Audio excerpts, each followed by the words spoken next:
Hello प्यारे बच्चों, कैसे हैं आप? बच्चों, आज हम आपकी कक्षा 2 की हिंदी का कार्यपत्रक 47 करेंगे। सबसे पहले बच्चों, हमेशा आपको अपना नाम लिखना चाहिए, क्योंकि नाम लिखोगे तभी आपकी मैम को पता चलेगा कि ये आपकी वर्कबुक है और आपने इसे मेहनत से किया है। यहाँ पर बच्चों दिनांक लिखोगे आप। तो बच्चों, आज हमारा जो अधिगम क्षेत्र है वो है लिखना। अधिगम बिंदु है चित्र देखकर एवं तुकबंदी के आधार पर अपनी कल्पना से कहानी कविता आगे बढ़ा पाना। तो बच्चों, आज हमने चित्र देखकर कहानी लिखनी है, क्योंकि हमारा प्रश्न ही बच्चों ही है। हमें नीचे चित्र दे रखे हैं, चित्रों को देख देख कर कहानी को पूरा करना है। तो बच्चों, ये है कौवा। चित्र में ये क्या है? कौवा। और नीचे है बच्चों लोमड़ी। ठीक है, ये कहानी है लोमड़ी और कौवे की। और नीचे भी बच्चों आप देखिए, चित्र में लोमड़ी और कौवा ही दिखाया गया। पहले चित्र में बच्चों क्या है? कौवा गा रहा है, देखो। ठीक है, और दूसरे में भी कौवा ये जो गा रहा है, ठीक है, लोमड़ी भाग रही है। और थर्ड में देखिए बच्चों, आप देख रहे हो कौवे के मुंह में चोंच में रोटी है और लोमड़ी उसे देखे जा रही है। और पांचवे में बच्चों, चौथे चित्र में देखिए, इसमें भी कौवा है, उसने अपनी चोंच में रोटी पकड़ रखी है और नीचे लोमड़ी है। तो बच्चों, इन चित्रों को देखकर हमने एक कहानी बनानी है अपनी कल्पना से। ठीक है, तो हमने इसकी कहानी को इस तरह से बनाया है। एक बार एक लोमड़ी थी, एक दिन वह बहुत भूखी थी।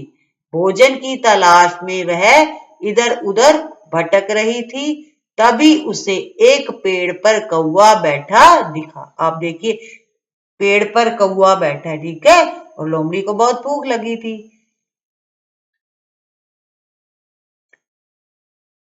तो लोमड़ी को कौन दिखा?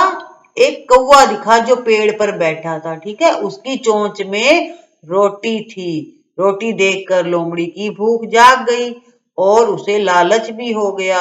अब लोमड़ी ने क्या किया? कौवे को मूर्ख बनाने की सोची। ठीक है, रोटी पाने के लिए उसने एक उपाय सोचा। उसने कौवे से कहा, कौवे भाई, आप बहुत सुरीला गाते हो, मीठा गाते हो, आज मुझे कुछ गाकर सुनाओ।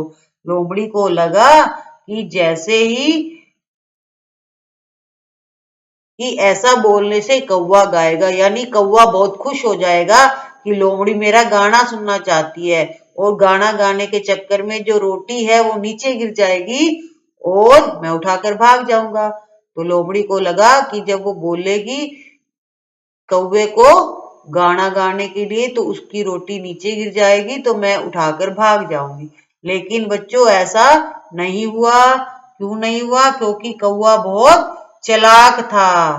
उसने गाना गाने से पहले चोंच से रोटी निकालकर अपने पंजे में दबा ली। क्योंकि कौवा था, वो समझ गया था कि लोमड़ी उसकी रोटी खाना चाहती है। तो कौवे ने क्या किया?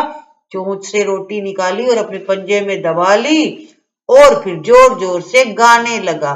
उसकी बेसुरी आवाज सुनकर लोमड़ी वहां से भागने लगी। तो कौवे ने कहा, लोमड़ी मौसी, अब तुम हमें मूर्ख नहीं बना सकती।